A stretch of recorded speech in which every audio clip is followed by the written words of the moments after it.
31. Que la grâce et la paix vous soient données de la part de notre Seigneur Jésus. Soyez les bienvenus et bon culte.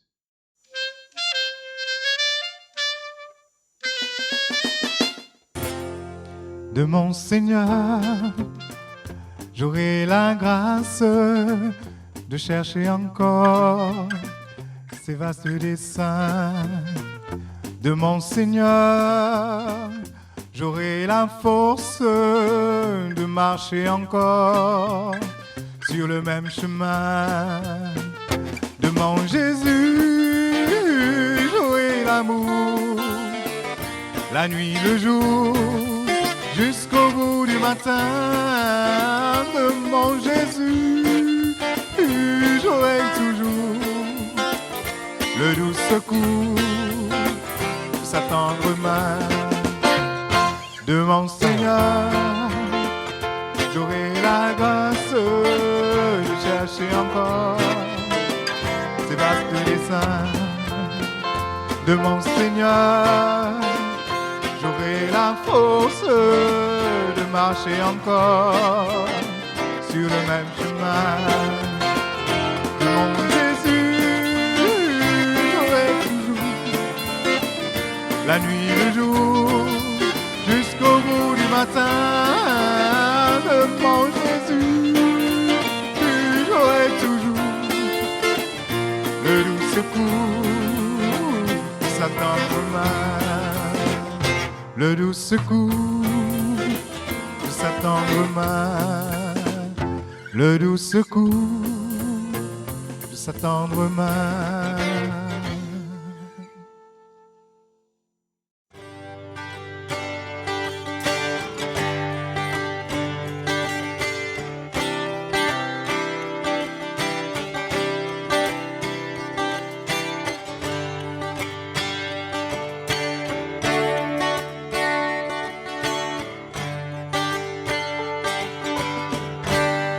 Tu es ma force, incomparable, incomparable.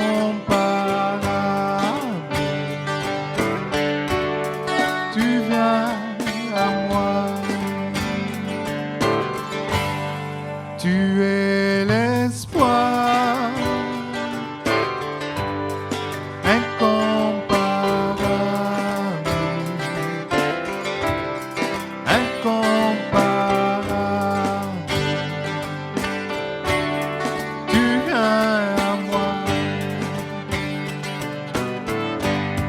dans l'abondance de ta grâce, par la puissance de ton nom, tu me relèves, tu me relèves. Amour divin, inébranlable, intarissable,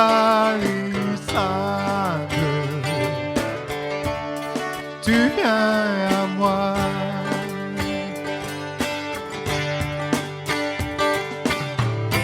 Ta bonté, Seigneur, s'élève jusqu'aux cieux. Ta fidélité atteint les nuées. Ta bonté, Seigneur, s'élève jusqu'aux cieux.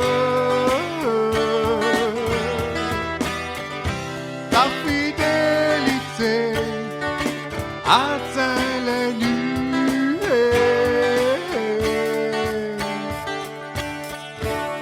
Tu es l'espoir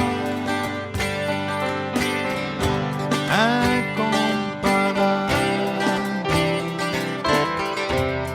incomparable. Tu viens à moi. Tu es l'espoir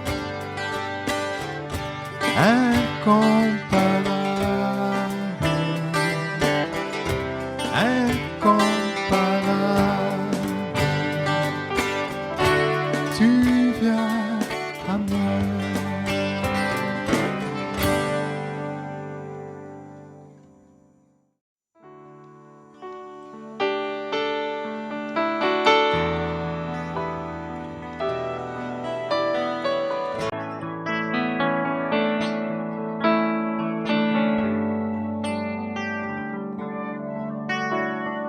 Ta fidélité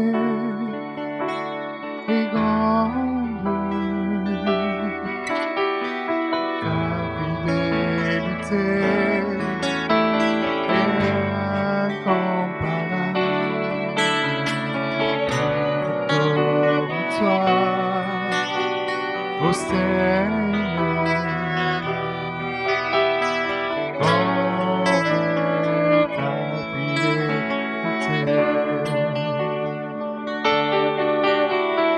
Ta fidélité est grande.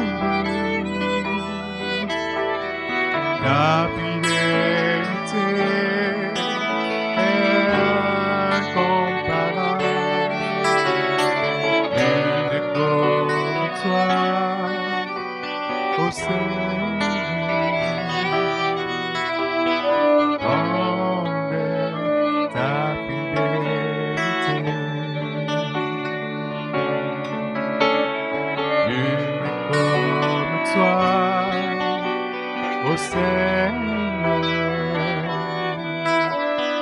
Grande est ta fidélité.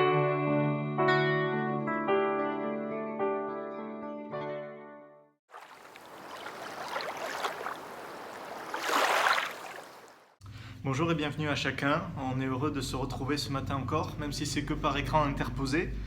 Ce week-end, c'est un temps spécial parce que partout dans le monde chrétien, on célèbre la Pentecôte, le don du Saint-Esprit aux premiers disciples. Déjà dans l'Ancien Testament, on trouve des hommes qui étaient remplis du Saint-Esprit. Mais dans ce temps, il n'était qu'une poignée.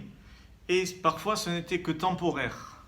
Aujourd'hui, par la grâce de Dieu, nous pouvons naître de l'Esprit, mais nous pouvons aussi être baptisés dans le Saint-Esprit et même être renouvelés dans le Saint-Esprit. Et la promesse, elle est pour tous ceux qui croient. Et la promesse, elle est pour tout le temps, encore valable aujourd'hui. Quelle bénédiction que de goûter à cela. Alors on va regarder la vie d'un homme de l'Ancien Testament qui justement a reçu ce témoignage qu'il était plein du Saint-Esprit. Le peuple d'Israël était aux portes de Canaan, le pays que Dieu avait promis. Et 12 espions sont envoyés pendant 40 jours pour faire le tour de ce pays. Et au bout des 40 jours, ils reviennent faire leur rapport. Et écoutons ce que dit Dieu particulièrement de cet homme dont il est question. Nombre 14, verset 22 nous dit « Tous ceux qui ont vu ma gloire et les prodiges que j'ai faits en Égypte et dans le désert, qui m'ont tenté déjà 10 fois et qui n'ont point écouté ma voix, tous ceux-là ne verront point le pays que j'ai juré à leur père de leur donner. Tous ceux qui m'ont méprisé ne le verront point. Mais parce que mon serviteur Caleb a été animé d'un autre esprit et qu'il a pleinement suivi ma voix, je le ferai entrer dans le pays où il est allé, et ses descendants le posséderont. » Dieu a donc dit de Caleb, il a été animé d'un autre esprit. Dans le contexte dans lequel on le lit, on pourrait dire, il était animé du Saint-Esprit. Il a pleinement suivi ma voie. Ça veut dire qu'il a laissé sa vie être conduite pleinement et totalement par l'Esprit de Dieu. Nous aussi, il nous faut être conduits, dirigés et animés du Saint-Esprit. Alors avec Caleb, on va voir que quelqu'un qui est animé du Saint-Esprit, ce n'est pas une victime, mais c'est un vainqueur et quelqu'un qui est rempli de vigueur. Être animé du Saint-Esprit, ce n'est pas être une victime. La question qu'il faut se poser, c'est est-ce que vous êtes un chrétien victime ou un chrétien vainqueur, victorieux ?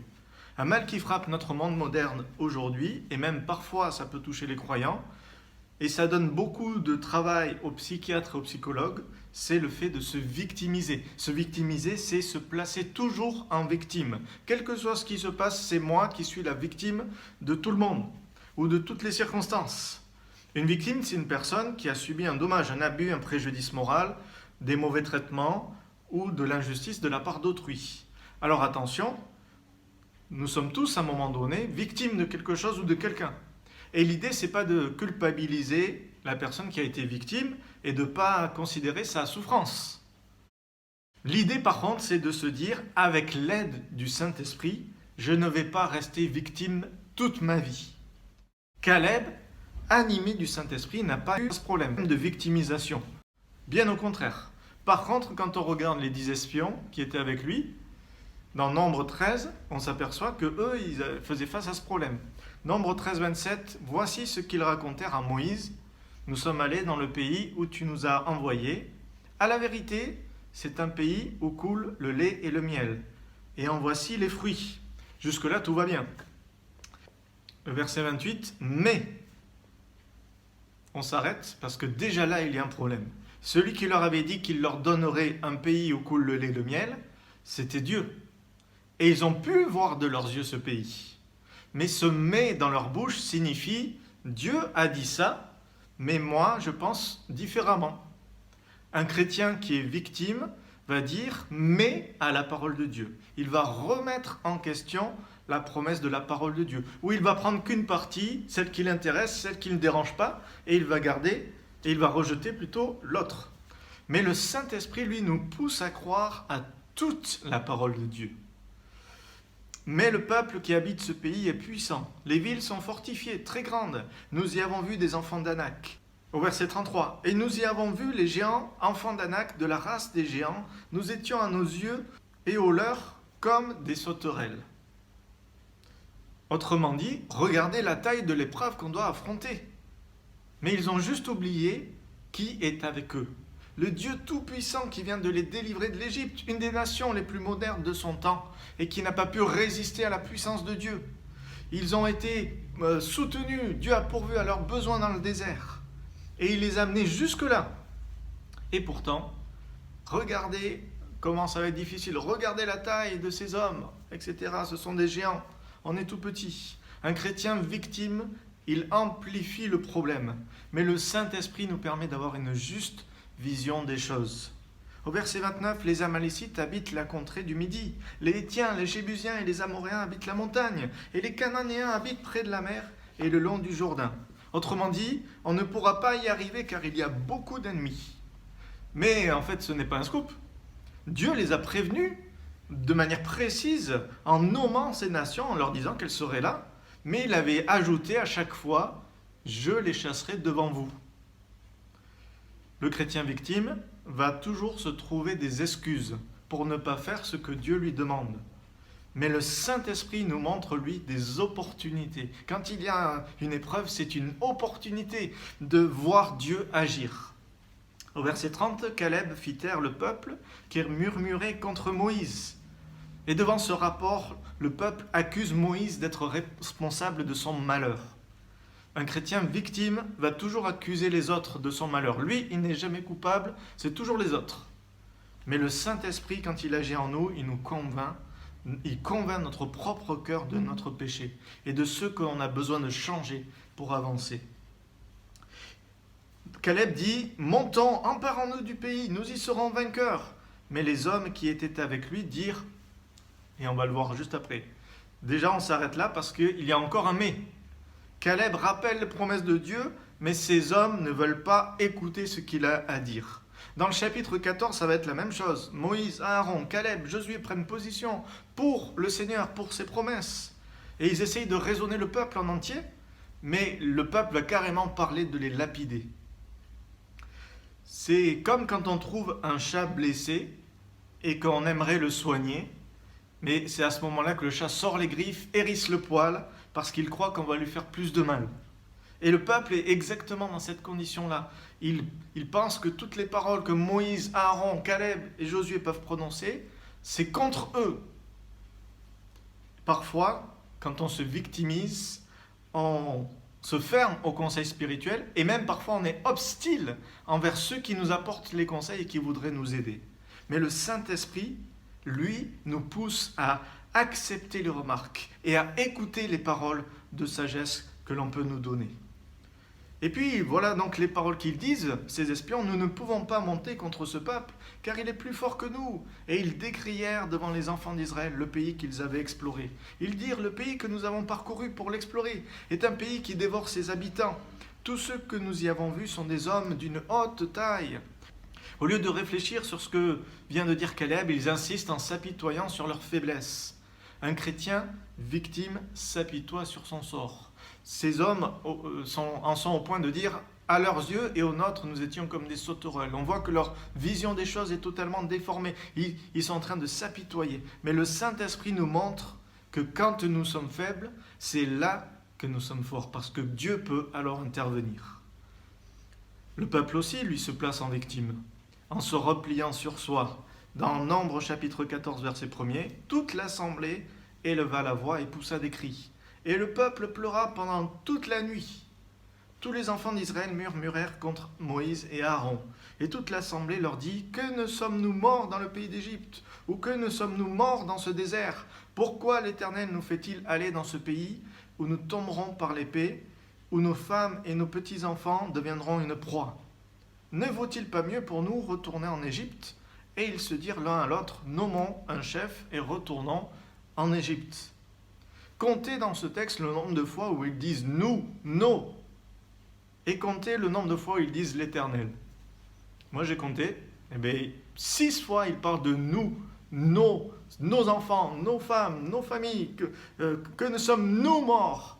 Et puis une seule fois ils parlent de l'Éternel, et encore en disant pourquoi l'Éternel a fait ceci.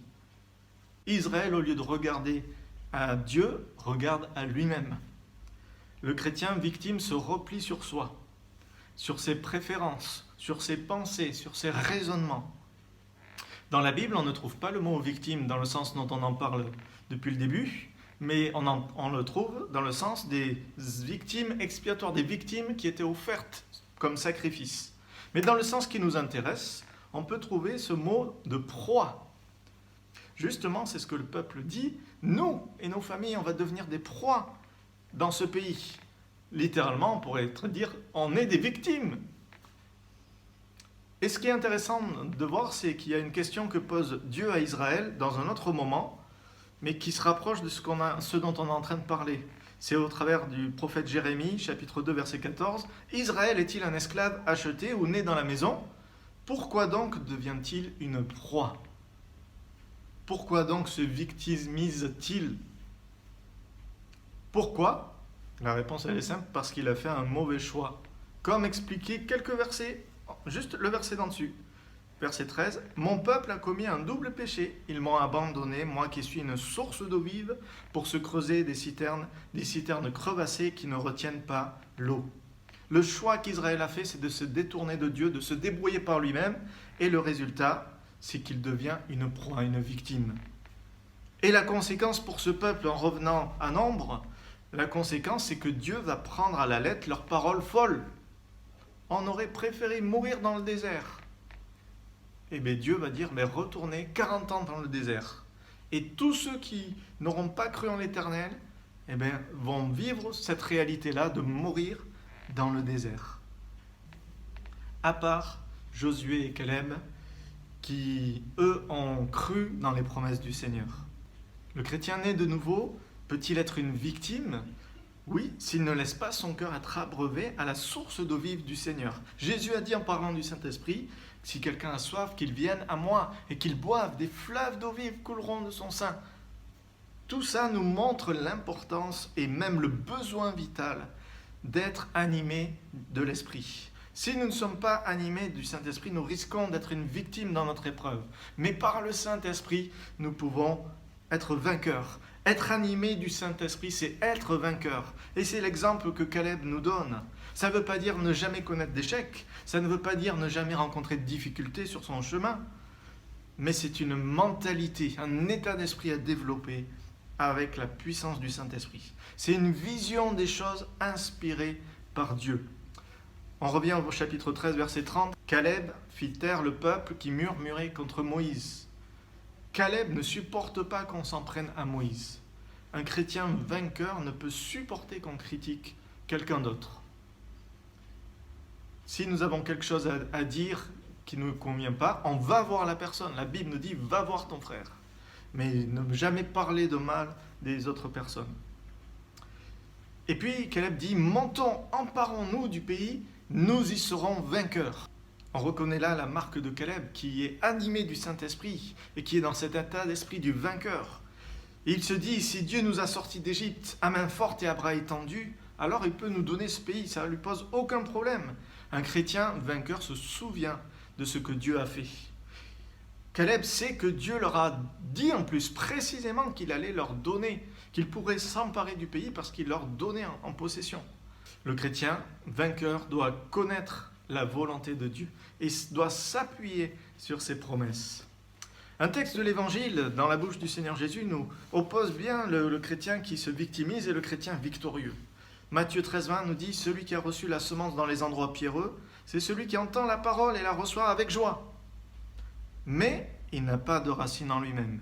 Il manque de persistance et dès que survient une tribulation ou une persécution à cause de la parole, il y trouve une occasion de chute. » Un chrétien qui subit les circonstances, qui vacille au temps de l'épreuve, c'est ça un chrétien victime. Mais c'est quoi un chrétien victorieux ? Jésus le dit juste après. Celui qui a reçu, au verset 23, celui qui a reçu la semence dans la bonne terre, c'est celui qui entend la parole et la comprend. Il porte du fruit, un grain en donne 100, un autre 60 et un autre 30. Voilà ce que c'est que d'être rempli du Saint-Esprit, animé de l'Esprit et vainqueur dans toutes les situations. Oui, il y a des épreuves. Oui, il y a des difficultés. Oui, c'est compliqué. Mais le Seigneur est avec nous et le Seigneur nous soutient. Dans Nombre 14, verset 6, il est dit que ceux qui avaient été explorer le pays, Josué, fils de Nun, et Caleb, fils de Yéphouné, déchirèrent leurs vêtements et parlèrent ainsi à toute la communauté d'Israël. Le pays que nous avons parcouru pour l'explorer est un pays très bon. Si l'Éternel nous est favorable, il nous fera entrer dans ce pays et nous le donnera. C'est un pays découlant de lait et de miel. Seulement ne soyez pas rebelles contre l'Éternel et ne craignez pas les gens de ce pays, car ils nous serviront de pâture. Ils n'ont plus d'ombrage pour les couvrir. L'Éternel est avec nous, ne les craignez pas. Voilà les paroles qui sortent de la bouche de ces hommes, dont Caleb, inspiré, animé du Saint-Esprit, qui est en train de déclarer « L'Éternel est avec nous, donc il n'y a pas raison d'avoir peur. L'Éternel est avec nous, ils n'ont plus de protection. Si Dieu est pour nous, qui sera contre nous ?» On entend ces paroles retentir dans la bouche de Caleb. Et pourtant, c'est à ce moment-là que le peuple parle de lapider ces hommes. Quand il voit la réaction de ce peuple totalement négative, totalement disproportionnée, Josué et Caleb déchirent leurs vêtements. Le chrétien qui est vainqueur n'est pas insensible, n'est pas indifférent à ce qui se passe. Mais quand il voit des personnes se fourvoyer, il est attristé dans son cœur. Son cœur est brisé et il y a un désir de pouvoir avancer, de pouvoir aider. Le chrétien vainqueur a aussi cette notion de la faveur de Dieu. Si l'Éternel nous est favorable, Caleb savait que Dieu était favorable parce qu'il avait promis. Alors soyons animés du Saint-Esprit et soyons vainqueurs. Paul nous dit, mais dans toutes ces choses difficiles, les épreuves, les choses compliquées, nous sommes plus que vainqueurs par celui qui nous a aimés. Et puis être animé du Saint-Esprit, c'est être rempli de vigueur. Caleb va vivre le retour en arrière, l'errance de 40 années dans le désert. Ça semble totalement injuste, parce que lui, il avait eu la bonne attitude, il était animé du Saint-Esprit.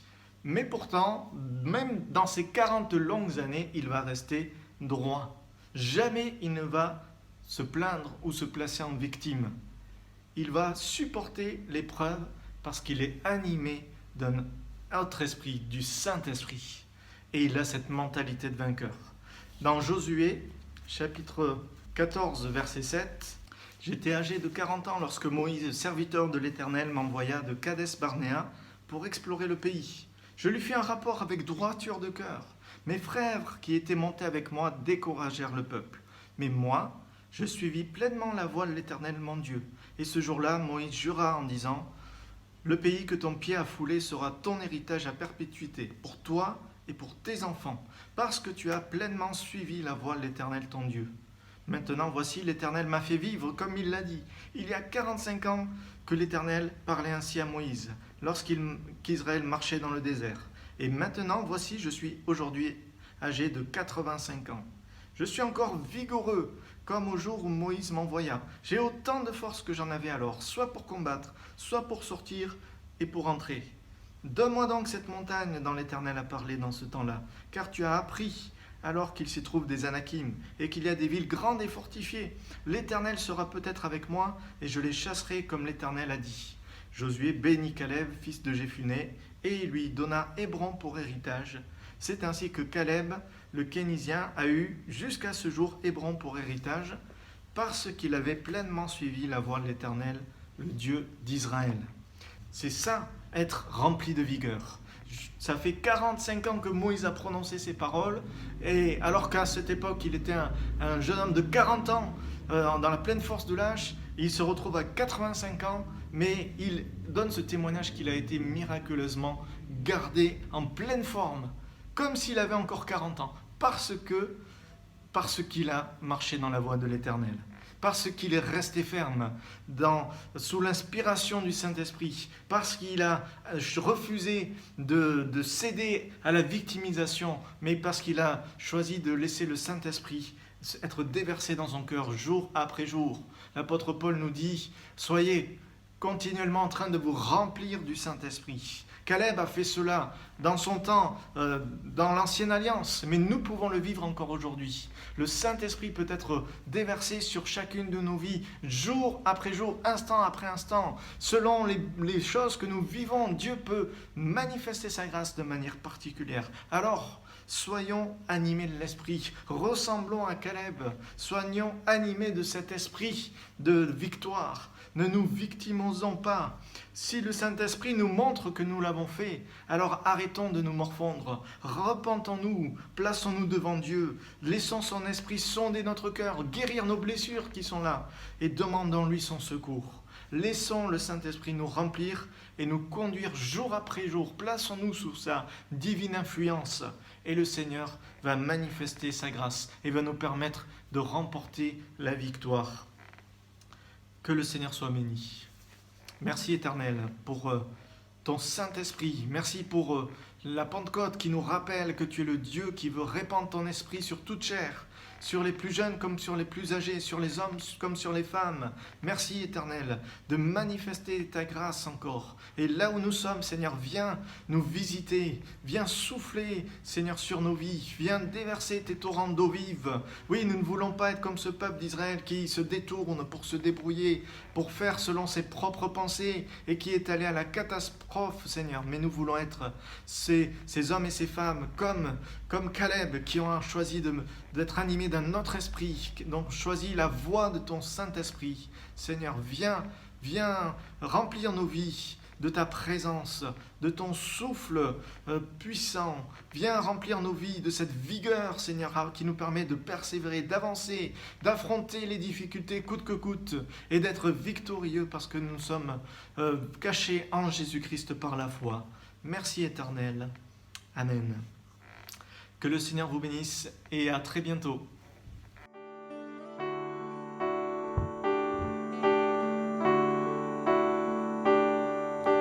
Dieu fidèle, tu ne changes pas.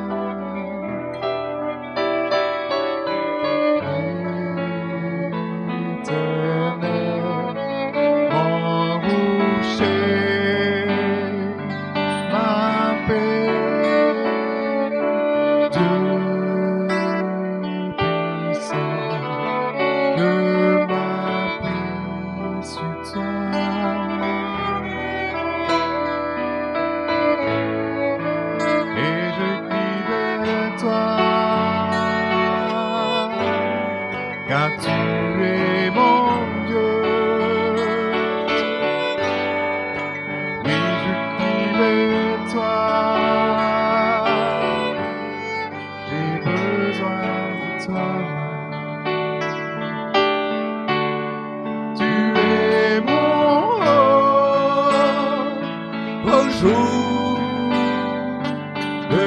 la détresse. Et si je tombe,